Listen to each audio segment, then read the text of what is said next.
good afternoon, everyone. Sorry, morning, everyone. I trust that we're good. Are we good? Anyways, the first 2-3 minutes of every speaking engagement for a public speaker or for the audience is quite tense. That's why you see that sometimes when public speakers come up on stage, the first thing we try to do is to probably crack a joke or to make you feel good. I'm currently feeling intense right now, but I'm being vulnerable so that I think it's going to reduce with time. Does that make sense? Well, it's beautiful to see your good faces. Your faces are very beautiful. I think I'm a little bit relaxed. Are we ready this morning?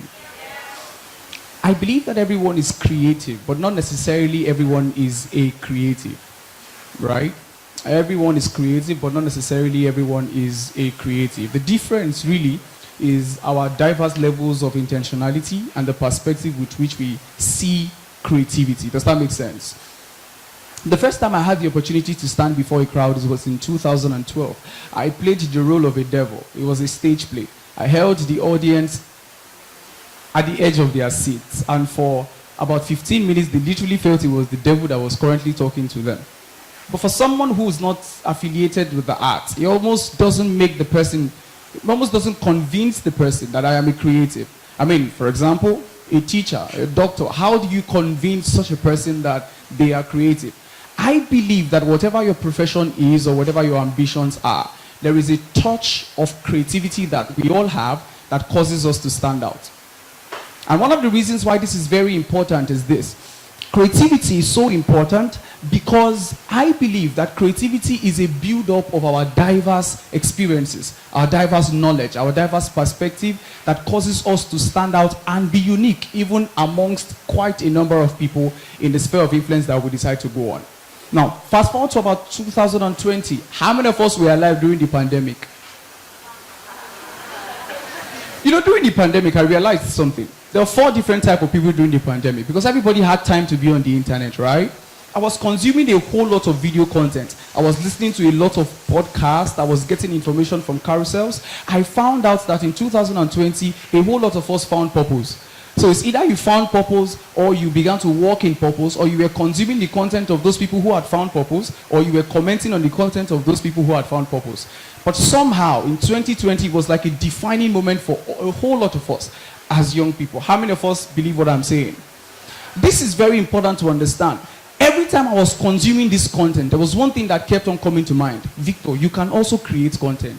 Like, you can do this. So it was a transition for me, understanding that I am a creative, into understanding that I want to be a creative. There's a difference. Just like my introduction, I said, everybody is creative, but what? Not everybody is a creative. So it was a transition moment of intentionality for me to see myself not just as someone who is creative, but as someone who is a creative. Like I said, I had consumed a lot of Instagram content, and I just kept on telling myself that, yes, I can do this. Now, you also have to understand that when it comes to unleashing creativity, your why has to be solid. I was not a content creator because I was better than other content creators. I was a content creator because I knew that I had a story to tell, and I felt that the world was willing to listen. I mean, in 2020, you had about 20 million people on the average. Let's just say Lagos, for example, they were online at every single minute of the day. So that's quite a large market.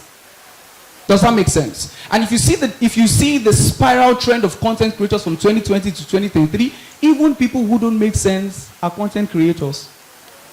Does that make sense?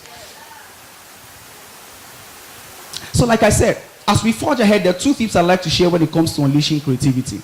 You have to understand that to enter into the creative space, you must enter with a mindset to intentionally overcome mediocrity.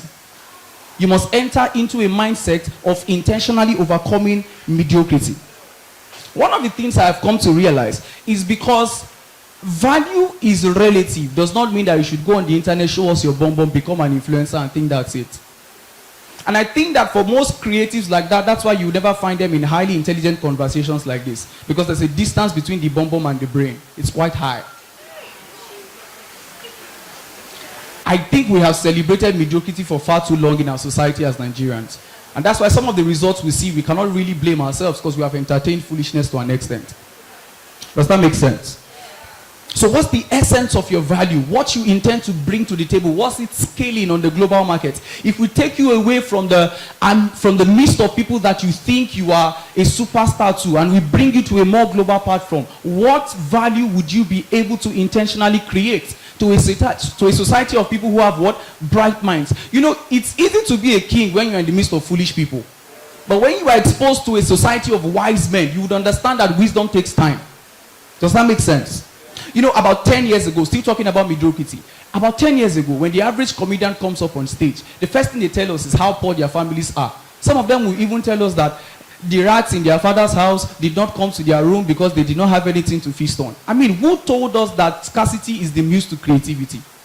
And that's why when they get to the peak of their careers, they can no longer create because they think that abundance is not an inspiration in itself. I don't believe that we should always create from scarcity. And that's the problem, I believe, to an extent with Africa. We have to retell our stories. If Nigerian were to be a painter, she has painted a lot of stories that are not really making sense as a community as a whole. Have you seen how people stare at Nigerians from the outside? Maybe because we are stuck in Nigeria, that's why we don't even see ourselves from the outside. I tell people, one of the things that will make you great is when you step out of yourself to look at yourself, to find out if you really have sense. I'm sorry am I offending anyone? I mean, I feel that for you to sit here for the past 10 minutes listening to this, you have sense. It's because there is a desire for you to be better than how you are. So that's what I'm saying. The concept of creativity does not necessarily spark from scarcity. Who told you that there are no better stories to tell? Who told you that sense cannot be made even in a time when everybody is just going haywire on the internet? That's why we need you. That's why you have to go from being creative to being what? A creative. And in the little markets where you find yourself, in your faculties, in your department, in your hostel, you can make a difference. You don't necessarily have to stand before a camera to make sense. You don't necessarily have to stand before a camera to influence people. There are many of us, we know that we are not quite popular in the context of popularity, but we are quite influential. How many of us are really tapping into the essence of that influence? Because you must be willing to tap into that influence. Until we tap into that influence individually, we would not see the society that we really demand for. I hope we're following. Let's talk about community. Because I believe anytime we talk about creativity, community should be also discussed. You know, when we were much younger, the power structure of the country at the time was called NEPA. Now that it's called PAT, and for some reason I think Nigerians still don't want to let go of NEPA. There's something that used to happen. Now that I think about it, I think it's witchcraft. How that when NEPA takes the lights, we'll go out of the house to be sure that everybody in the street does not have lights. You know, there was just this level of ease you had when you know that it's the same for everybody. Make everybody cuckoo day. That's witchcraft, to be honest. But it showed that we were longing for a society where we would not be alone. In the larger context of it, this is why prison itself was created. And that's why people can easily get depressed when you're in prison. Have you ever come to find out that when your closest pals don't talk to you, it affects your mental health, if you are being honest? So there's a thing about community. We have to create a society where people are not comfortable with being alone. I don't want to tap into the recent happenings, but do you know what it feels for someone to be going through hell and it's hard for the person to be able to communicate that hurt with another person? And sometimes some of them even scream and shout, but it looks as though we don't hear. That's the power of community, that we can transfer burdens to ourselves and feel like we're not carrying anything. When you carry burdens alone, you will die very, very, very quick. Are we following this morning? That's why community, we must understand the power of community, that nobody has been designed to be alone.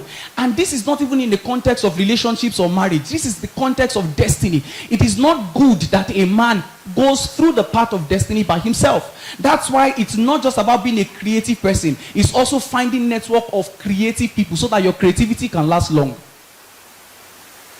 Go and look at all the Fortune 500 companies. You are only seeing the man, but there are other men that makes the man. Does that make sense? So like I said, early enough, I understood the power of communities. And the truth is this: communities can't thrive when we successfully isolate ourselves. And this is why whenever it comes to, research, for example, you see those involved trying to get information from different sectors of society, from different age brackets, because they understand that even innovation cannot thrive in silence. Even innovation cannot thrive in isolation. There is a need for there to be a community that can thrive. If a vision is going to make sense, only one man cannot carry it. At the time when I wanted to start my journey in content creation in 2020, one of the questions I asked myself was this: there are lots of people already creating content that makes sense. What's going to be my uniqueness? Why should I even do it when there are other people already doing it? Then it began to dawn on me, there is a way I will talk that the host cannot talk like me. There is an edge that I have. And that edge, beyond that edge being my selling point, my edge is the reason why someone will listen to me and not listen to someone else. Are we following this model? It's amazing when we think of community, the first thing we think about is the internet. Community, the internet has now successfully built communities where communities no longer have passwords and back doors. We live in a generation now where you can have friends and clients in India because your value has been able to cut across continents. That's the beauty of the internet. But the question is this: how many of us are really tapping into that context? How many of us are really tapping into that influence and the availability of resources of the internet? It's beyond just using the internet to search results for your probably project or examinations. It's beyond that. I believe that school is a process. When we get out of school, that's when we know the value of what we gain from school. Can I repeat that? I believe that school is a what? A process. It is when we get outside of school that we understand if what we gained in school. You see, that's the thing about a speaker. Now I have scattered the make sense point that I just dropped right now. But it's very important. I hope you got my point. Finally, one of the beauties of how the internet is, I don't even have to be a creative for me to be an inspiration for someone else's creativity. All I have to do is just exist. All I have to do is just tell my stories. All I have to do is just make sure that with my life, with my information, with my exposure, with my experience, I am making life better for another person. I'd like to end on this note. In the words of a great Nigerian philosopher, a creative mind is a fertile ground for growth. Thank you very much. Victor Basmale.